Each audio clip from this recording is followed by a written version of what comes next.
Hello students, आज देखेंगे class 7 की साइंस की बुक का चैप्टर रिप्रोडक्शन इन प्लांट्स। इसका आज ये सेकंड पार्ट है। लास्ट पार्ट में हमने कवर किया था कि रिप्रोडक्शन के कौन कौन से मेथड हैं। तो उसमें हमने देखा था कि रिप्रोडक्शन के प्लांट्स में दो मेथड्स होते हैं मेनली, सेक्सुअल और एसेक्सुअल रिप्रोडक्शन। तो एसेक्सुअल रिप्रोडक्शन में हमने देखे थे 4 टाइप्स होते हैं।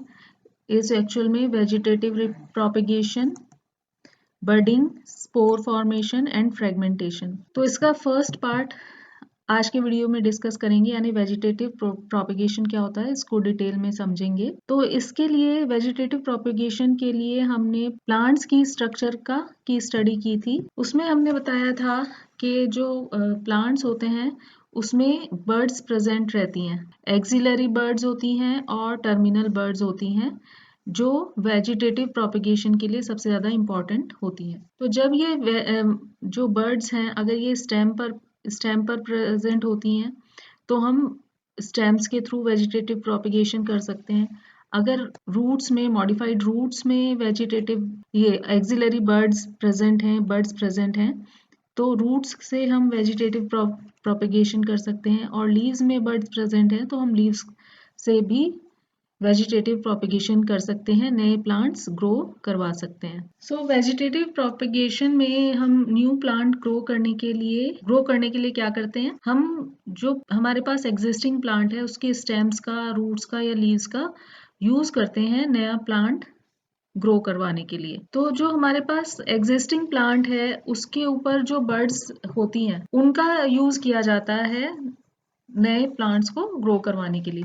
अब ये जो बर्ड्स होती हैं ये इनएक्टिव स्टेट में होती हैं। जो ओल्ड प्लांट है हमारे पास जो एग्जिस्टिंग प्लांट है उसमें ये इनएक्टिव या डोरमेंट स्टेट में होती हैं, यानी कि ये ग्रो नहीं कर रही होती। लेकिन जब इन बर्ड्स को प्रॉपर एनवायरनमेंट मिलता है, इनको आप सुटेबल कंडीशंस मिलती हैं तो ये ग्रो कर जाती हैं और इनसे नया प्लांट हम जनरेट करवा सकते हैं, ग्रो करवा सकते हैं। तो कौन कौन से ऐसे प्लांट्स हैं जिनको हम ग्रो करवा सकते हैं वेजिटेटिव प्रोपेगेशन के थ्रू। तो इनके मेन एग्जांपल्स देख लेते हैं। सबसे पहले रोज, चंपा, potato, ginger, turmeric, sweet potato, dahlia, mint, sugar cane, banana, bryophyllum, strawberry, gladiolus, cactus and grape. अब देखिए इनमें से कुछ प्लांट्स हैं जो स्टेम्स से हम करवा सकते हैं जिनको ग्रो, नए प्लांट स्टेम्स की कटिंग लेकर उनसे हम नए प्लांट्स ग्रो करवा सकते हैं। कुछ प्लांट्स के लिए हमें रूट्स की ज़रूरत पड़ती है, रूट्स ले लेते हैं कुछ प्लांट्स की और उनसे नया प्लांट ग्रो करवाते हैं। कुछ में लीव्स का यूज होता है। तो डिपेंड करता है कि इनमें से कौन से पार्ट में बर्ड्स प्रेजेंट हैं। जहां पर भी बर्ड्स प्रेजेंट होंगी उसी पार्ट को यूज किया जाएगा नए प्लांट की ग्रोथ के लिए। तो इस तरह से हमारे को 3 टाइप के वेजिटेटिव प्रोपेगेशन मिल जाते हैं। अगर हम स्टेम्स का यूज करते हैं तो वो एक मेथड हो गया वेजिटेटिव प्रोपेगेशन बाय स्टेम्स। अगर हम रूट्स का यूज करेंगे तो दूसरा मेथड हो गया वेजिटेटिव प्रोपेगेशन बाय रूट्स। और अगर हम लीव्स का यूज करके करवा रहे हैं, नए प्लांट्स ग्रो करवा रहे हैं, तो उसको बोल देंगे वेजिटेटिव प्रोपेगेशन बाय लीव्स। तो सबसे पहले देखते हैं वेजिटेटिव प्रोपेगेशन बाय स्टेम्स। अब देखिए जो एक्सिल होती है, यानी कि आपका जो मेन स्टेम है और उससे एक ब्रांच निकल रही है ना, कोई लीफ स्टॉक या ब्रांच निकल रही है, तो इस पोर्शन को एक्सिल बोलते हैं। और इसके यहाँ पर जो बड प्रेजेंट होती है यही आपका वेजिटेटिव प्रोपेगेशन के लिए ज़रूरी है। तो अगर आपके स्टेम में या ब्रांच में इस तरह की बर्ड्स प्रेजेंट हैं, ठीक है, तो हम उस पोर्शन की कटिंग ले सकते हैं, उस स्टेम की या उस ब्रांच की कटिंग ले सकते हैं नए प्लांट को ग्रो करने के लिए। जब भी हम ब्रांच कटिंग करते हैं तो हमें ये मेक श्योर करना ज़रूरी है कि वहाँ पर कुछ बर्ड्स प्रेजेंट होने चाहिए। अगर बर्ड्स प्रेजेंट नहीं है तो वो कटिंग नए प्लांट्स की ग्रोथ के लिए यूजफुल नहीं होगी। और एक बहुत ही शार्प नाइफ का यूज़ किया जाता है इस तरह की स्टेम कटिंग बनाने के लिए, ताकि बिल्कुल एकदम क्लीन और अच्छा आपको स्टेम कटिंग मिल सके। कटिंग लेने के बाद जो स्टेम कटिंग है उसको गीली मिट्टी में, मॉइस्ट सॉइल में आप उसको बरी कर देते हैं, उसको थोड़ा सा उसको गीली मिट्टी में लगा देते हैं। और जो उसका ऊपर का जो पार्ट है, मिट्टी के ऊपर वाले पार्ट में बड प्रेजेंट होना चाहिए, जमीन से ऊपर रहना चाहिए। बड वाला जो पार्ट है स्टेम का वो जमीन के ऊपर होना चाहिए। फिर उसके बाद आप प्रॉपरली उसको प्लांटेड जो कटिंग है उसको आप डेली बेसिस पे वाटर करेंगे, पानी डालते रहेंगे और उसको सनलाइट वगैरह होनी चाहिए उस जगह पर प्रॉपर। तो आप देखेंगे थोड़े टाइम बाद आपका जो न्यू प्लांट कटिंग आपने लगाई है वो धीरे धीरे ग्रो करने लगती है। इसमें देखिए यहाँ पर इन्होंने दिखाया हुआ है, इसकी पिक्चर देखिए। ये स्टेम कटिंग यहाँ पे लगाई जा रही है, इसमें ये एक बड प्रेजेंट थी, यहाँ पर एक बड प्रेजेंट थी। सॉइल में इसका लोअर पोर्शन लगा दिया गया और इसको वाटर वगैरह करने के बाद कुछ दिन में क्या होता है, नीचे वाले पोर्शन से रूट्स डेवलप होने लगती हैं। ठीक है, यानी मिट्टी में ये अच्छे से सेट हो जाता है आपका जो कटिंग है, और इस बड वाले पोर्शन से नई लीव्स, नई शूट निकलने लगती है। ठीक है, और धीरे धीरे इसी तरह करते करते नया प्लांट ग्रो हो जाता है। यही शूट से फर्दर और लीव्स निकलेंगी और कुछ कुछ निकलेगा और बर्ड्स निकलेंगे और धीरे धीरे बिल्कुल नया प्लांट ग्रो हो जाता है। तो ये वेजिटेटिव प्रोपगेशन की एक खास बात है, इसमें जो आप प्लांट ग्रो करवाते हैं वो बिल्कुल एग्जैक्टली सेम टाइप का होता है जैसा कि आपने कटिंग जिस प्लांट से ली है, बिल्कुल उसी तरह का प्लांट इस मेथड से डेवलप होता है।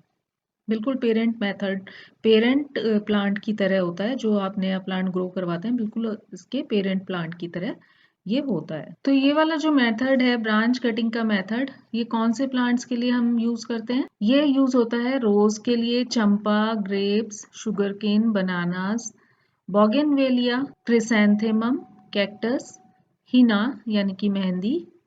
तो इन सभी प्लांट्स को आप ब्रांच कटिंग मेथड से ग्रो करवा सकते हैं। तो यहाँ पे आपको एक एक्टिविटी भी दी है रोज प्लांट ग्रो करवाने के लिए, ये आप ट्राई कर सकते हैं इसको। तो इसमें सेम मेथड यूज होगा जैसा कि अभी ऊपर एक्सप्लेन किया है। एक आपको अच्छी सी ब्रांच कटिंग लेनी है एक शार्प नाइफ से, रोज प्लांट जो भी आप नया ग्रो करवाना चाहते हैं, तो एक उसकी आपने कटिंग लेनी है जिसमें कि एक बड प्रेजेंट होनी चाहिए। उसके लोअर पार्ट को आपने मिट्टी में लगा देना है और उसका बड ग्राउंड से ऊपर रहना चाहिए, यानी मिट्टी में नहीं जाना चाहिए, मिट्टी के ऊपर रहना चाहिए। उसको आपने डेली पानी देना है और कुछ दिन बाद वो जो ब्रांच आपने लगाई थी उसमें रूट्स डेवलप होने लग जाती हैं, सॉइल के अंदर रूट्स डेवलप होने लग जाती हैं और उसके बाद धीरे धीरे जो बड है वो उसमें से एक शूट आ जाती है, यानी एक ब्रांच निकलने लगती है विद लीव्स, और धीरे धीरे एक बिल्कुल नया रोज प्लांट ग्रो कर जाता है। तो ये एक्टिविटी है, आप इसको ट्राई कर सकते हैं। इसी तरह से आप मनी प्लांट को भी कटिंग मेथड से ग्रो कर सकते हैं। और मनी प्लांट के लिए तो इवन आपको मिट्टी की भी ज़रूरत नहीं है, आप किसी भी जार में, किसी भी बॉटल में पानी में इसकी कटिंग को लगा सकते हैं, इसकी कटिंग को रख दीजिए और उसी से मनी प्लांट ग्रो कर जाता है। तो इसका एक बेनिफिट ये है कि जो कटिंग मेथड है इसका फ़ायदा क्या है कि इससे हम जो एग्जिस्टिंग प्लांट है उससे बहुत सारे नए प्लांट्स फटाफट ग्रो करवा सकते हैं, जल्दी क्विकली ग्रो करा सकते हैं। उसके लिए हमें फ्लावर्स आने की और सीड्स मिलने की हमें वेट नहीं करना पड़ता। जस्ट हम फटाफट एक कटिंग लेते हैं जो भी हमारे पास एग्जिस्टिंग प्लांट है और उस कटिंग से हम नए प्लांट्स बनाते चले जाते हैं। क्योंकि ये जो फ्लावर्स और सीड वाला प्रोपेगेशन है, रिप्रोडक्शन है, इसमें तो ये थोड़ा टाइम कंज्यूमिंग होता है, लेकिन कटिंग मेथड से आपको बहुत क्विकली नए प्लांट्स मिल जाते हैं। अब देखिए नॉर्मली तो जो स्टेम्स होता है वो ग्राउंड के ऊपर होता है, लेकिन कुछ प्लांट्स में मॉडिफाइड स्टेम्स रहते हैं और वो बिलो द ग्राउंड होते हैं, जैसे कि पोटैटो में होता है। पोटैटो एक मॉडिफाइड स्टेम का एग्जाम्पल है। इवन अनियन और गार्लिक भी मॉडिफाइड स्टेम है, जो कि अंडरग्राउंड स्टेम, जिनका की जो ये मॉडिफाइड स्टेम है वो अंडरग्राउंड होता है और उसी के ऊपर बर्ड्स भी लगे होते हैं जिन्हें कि न्यू प्लांट्स की ग्रोथ के लिए हम यूज कर सकते हैं। तो ये जो अंडरग्राउंड स्टेम होते हैं, इनको ट्यूबर कहा जाता है। फॉर एग्जाम्पल जो पोटैटो है, ये एक स्टेम ट्यूबर है। जैसे यहाँ पिक्चर में इन्होंने दिखाया है, अगर हम पोटैटो को यूज करते हैं, पोटैटो को हम पोटैटो ट्यूबर भी बोलते हैं। जो पोटैटो का ये अंडरग्राउंड स्टेम होता है, इसको पोटैटो ट्यूबर भी बोलते हैं। और इसके ऊपर बहुत सारे बर्ड्स होते हैं, जिनको आप आईज भी बोलते हैं। ये बहुत सारे बर्ड्स या आईज इस पे प्रेजेंट रहते हैं। तो अगर आपको पोटैटो का नया प्लांट ग्रो करवाना है पोटैटो ट्यूबर को यूज करके, तो आप एक पोटैटो को या इसकी एक कटिंग को भी, मीन्स आप इसको पीसेस में कट करके भी मिट्टी में लगा सकते हैं, जिससे कि नए प्लांट ग्रो हो जाते हैं। बस उस पीस में एक आई या एक बर्ड प्रेजेंट होना चाहिए, क्योंकि इसी से नया पोटैटो प्लांट निकलता है। अब जब ये नया प्लांट निकलता है, ये अपने और भी बहुत सारे पोटैटो ट्यूबर्स जनरेट करता है। यानी इसके जो भी नए प्लांट्स यहाँ से निकलेंगे, इनसे बहुत सारे पोटैटो ट्यूबर्स जनरेट होंगे और उन पे बहुत सारे बर्ड्स या आईज होंगी। उनको फर्दर यूज किया जा सकता है नए पोटैटो प्लांट्स को ग्रो करवाने के लिए। तो इस तरह से जो पोटैटो प्लांट्स हैं वो मल्टीप्लाई, आप कितना भी मल्टीप्लाई करवा सकते हो उनको। बहुत सारे आप पोटैटो प्लांट्स एक पोटैटो से ले सकते हैं। पोटैटो ट्यूबर्स की कटिंग से जो हम प्लांट्स ग्रो करवाते हैं, ये बहुत ज़्यादा, इनका प्रोडक्शन बहुत फास्ट हो जाता है। इससे पोटैटोज का जनरेशन बहुत फास्ट हो जाता है एज कम्पेयर टू सीड्स से। अगर आप सीड्स का यूज़ करके प्लांट ग्रो करवाओगे, उससे बहुत ज़्यादा स्पीड से, बहुत ज़्यादा फटाफट आप पोटैटो ट्यूबर कटिंग से प्लांट्स ग्रो करवा सकते हो। इसीलिए ये मेथड इतना इम्पॉर्टेंट है, क्योंकि इससे आप क्विकली नए पोटैटो प्लांट्स ग्रो करवा के बहुत अच्छी यील्ड ले सकते हो पोटैटोज की। इसी तरह से जो जिंजर और टर्मरिक हैं, ये भी मॉडिफाइड स्टेम्स हैं। इनके भी जो अंडरग्राउंड स्टेम्स होते हैं, उनके ऊपर बर्ड्स होती हैं। इसलिए जिंजर और टर्मरिक को भी आप पोटैटो की तरह इससे भी नए प्लांट्स ग्रो करवा सकते हैं। आप इसकी भी कटिंग अगर लगा देंगे सॉइल में, तो उससे नए प्लांट्स इजीली आप ग्रो करवा सकते हैं। अब देखते हैं नेक्स्ट मेथड है इस वेजिटेटिव प्रोपेगेशन में, वेजिटेटिव प्रोपेगेशन बाय रूट्स। जो जिंजर, टर्मरिक, पोटैटो, गार्लिक या अनियन था, ये स्टेम थे, अंडरग्राउंड स्टेम थे, तो उनको हमने बोला वेजिटेटिव प्रोपेगेशन बाय स्टेम। अब जिन प्लांट्स में हम रूट्स का यूज करते हैं नए प्लांट्स की ग्रोथ के लिए, तो उसको हम बोल देते हैं vegetative propagation by roots. For example sweet potato एक ऐसा प्लांट है जिसमें कि ये मॉडिफाइड रूट हमारे पास होती है और इसके ऊपर बर्ड्स रहती हैं। क्योंकि जो स्वीट पोटैटो का प्लांट है, वो अपना फूड कहाँ स्टोर करता है?